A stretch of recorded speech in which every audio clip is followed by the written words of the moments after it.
down, you bastard! Brought to you by supporters who probably have better taste than this schmuck.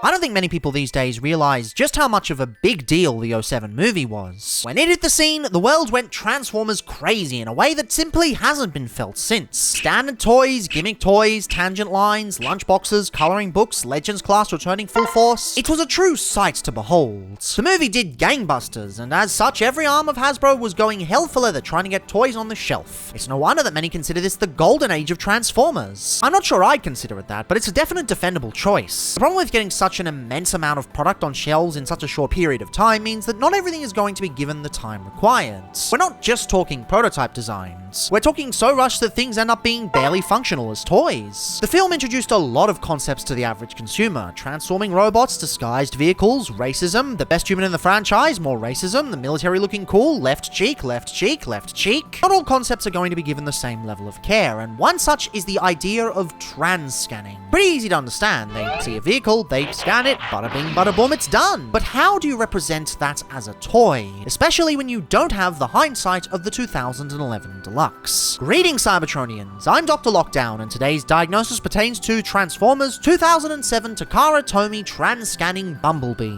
Not to be confused with that trans-scanning Bumblebee. Or that trans-scanning Bumblebee. The first one, the cursed one, for reasons that will become apparent in due course.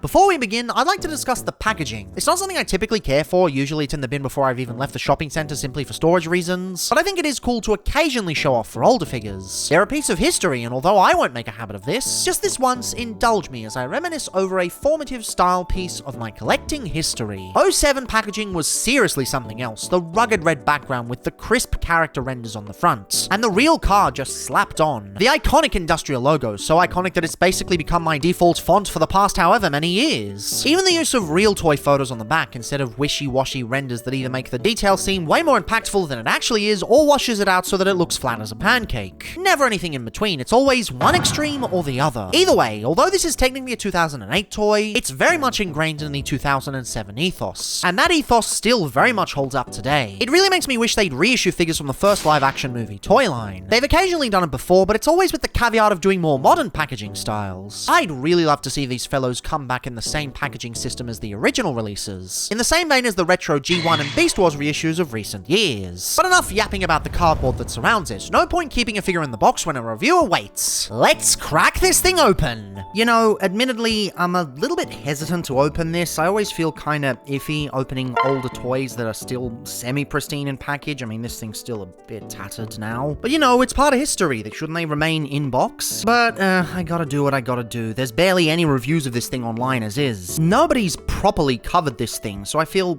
someone really has to. Let's finally get this thing cracked open. This thing deserves to see the light of day. There we are. Let's get to it. Let's just get you out nice and gently. Ooh, the instruction manual is still sealed. Ooh, I love that. It's really like looking back into the past. The head sculpt seems to have fallen out, but that doesn't really matter. And you can see all of these really cool extra bits, and they all do their own special things. It's so cool. This is such a window into the past. Now, let's get this untaped and off so we can finally give it a proper look. Yeah, out you get. That just snapped in half? What the? What? Why is it breaking like... Why is it breaking like this? What the heck? This just gonna snap in pieces? It's not even holding together. What the f***? No.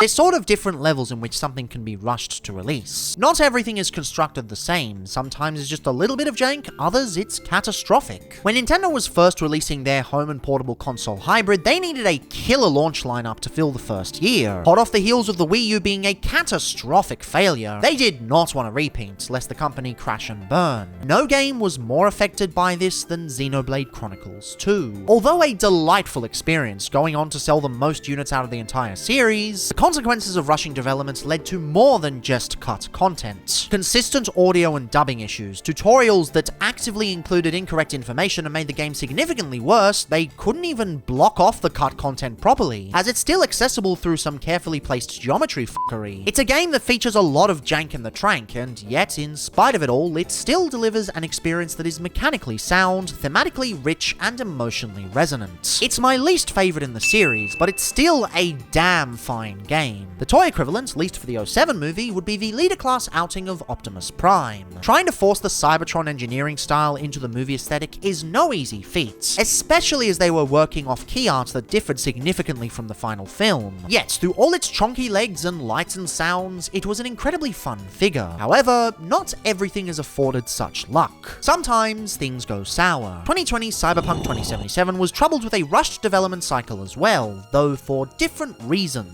Corporate greed and immediate profits became the priority of then recently appointed board members. And although the game was far from complete, they announced it as having gone gold anyway. The piper must be paid. They signed on for payment in a timely manner. Art of this magnitude and the march of capitalism are at direct odds with each other, and as such, the game was left unfinished. Physically incapable of running on lower grade systems despite initial promises, glitches and bugs so bad the console could be bricked in the process, quest lines that bore no true consequence on the world around you, bizarre in a game about making key choices. It took a long time to fix the issues left untouched at launch, and longer still to win back the goodwill of the consumer. Conceptually, Cyberpunk 2077 is sound, but structurally, there is the potential to destroy the very hardware it resides on. This is the anecdote for trans-scanning Bumblebee. Although described as a nightmare to convert, worse toys have been given far more nostalgia, but none of that truly matters when the figure itself crumbles to pieces right in front of you. Contrary to popular belief, this is not a case of gold plastic syndrome. Although cases of this ailment did exist during this time, including another protoform case, the breakage pattern here is very different. GPS is categorized with plastic becoming brittle and cracking. This here is crumbling to pieces. It's also not a case of rubber hardening over time, which was how we ended up with previously reviewed Legend Scorponok. God damn, this toy line was really rife with breakage issues. What the fuck?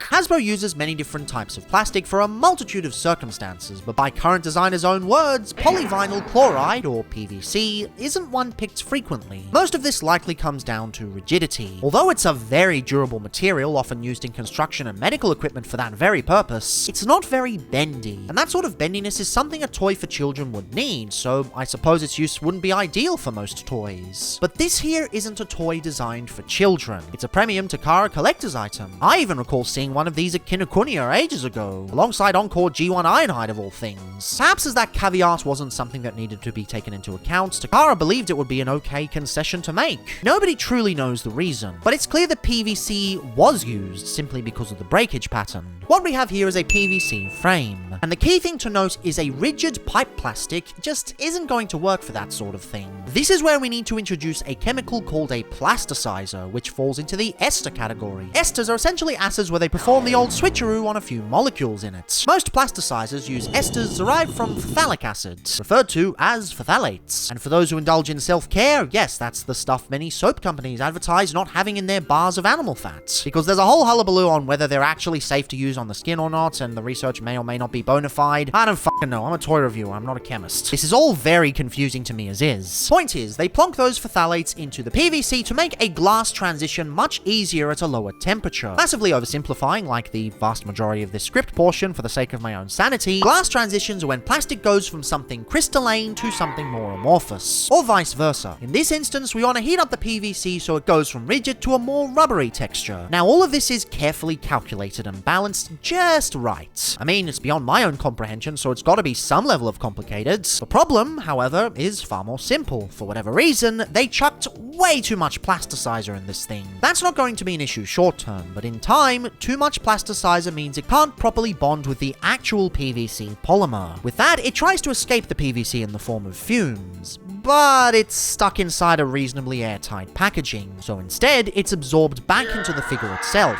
and eventually the whole chemical construction goes fucky-wucky. The glass transition ceiling plummets through the floor, and the molecules do the dinosaur. Because they're dead.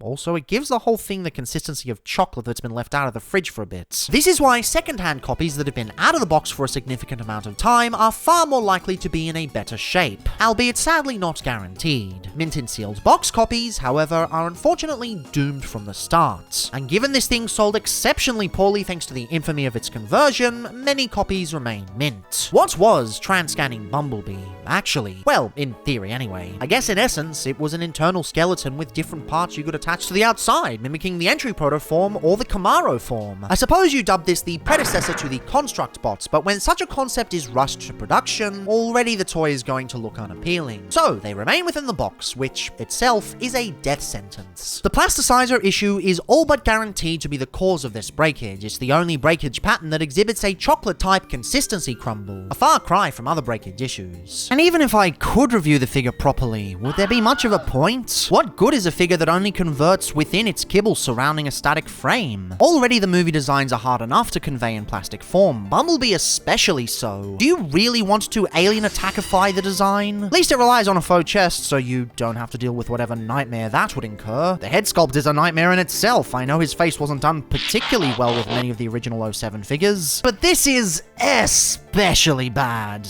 And yet they did it twice. What's up with that? Not even a masked face, just two standards. But beyond that, what else is there to say? Oh cool, the vehicle bits can form their own standalone car mode. Yippee! Honestly, this doesn't actually say anything about the quality of the figure itself. Plenty of fantastic figures can do this. This figure is just shit on its own hypothetical merits. And what does that leave us with? In essence, a pile of dirt. Great job, you rushed a product to release, it's still released a year late, and it doesn't even survive properly. I don't believe I've ever seen a breakage issue of this magnitude. As far as I can gather, these issues became known at the very least 10 years after its release, perhaps even earlier. For a complete structural integrity failure within that time, not even a single piece or a limb or just the torso, that's an utter failure in toy design. I'm not here to say the engineers should have been ashamed for themselves. Who could have predicted such an accident? Who could have realized that the plasticizer mix was way off for a plastic barely used in the first place? And heaven forbid criticizing the designer. Kobayashi has done many a fantastic project over the years, currently heading the wildly successful Missing Link line. A simple mistake on a wild, out there concept is far from something worth getting angry over. What I'm going to do, however, is shed light on the lessons we can learn. For all the complaints we get about Studio Series toys not lining up with the films proper or inaccuracies when they do, these are mere nitpicks in the face of a history drenched in failure. Sure, Transformers 1 Elita 1 might not be due out until over a year after the film's release, but she will be solid, accurate, fun, and likely won't crumble to pieces. Sure, Rise of the Beasts forces you to choose between accuracy and fun factor, but at least you have that choice. Of course, trans-scanning Bumblebee wasn't the only Bumblebee figure from the line, but it does serve a reminder of what happens when figures are rushed to release. It shows how a simple mistake can have far-reaching consequences. Not the fault of anyone in particular, but consequences nonetheless. Figures are, in essence, an art form, and sometimes they are going to be rushed. But to push it to its limit may invoke a price you aren't willing to pay, and for that, a little patience is required. But as always, fan and public consciousness is actually, nah, this is an April Fool's special. It's practically one step away from being a bait and switch. Doubt much conversation is to be had. At least I'm doing an evergreen episode this time, lamau. Be careful on the internet for the next couple of days. Plenty of folks are going to want to fool you with fake nonsense. Some even nefariously. Big thanks to Zep from the Daft Brothers for the information on chemical sciences. But aside from that, have a happy April Fool's Day. Till next time!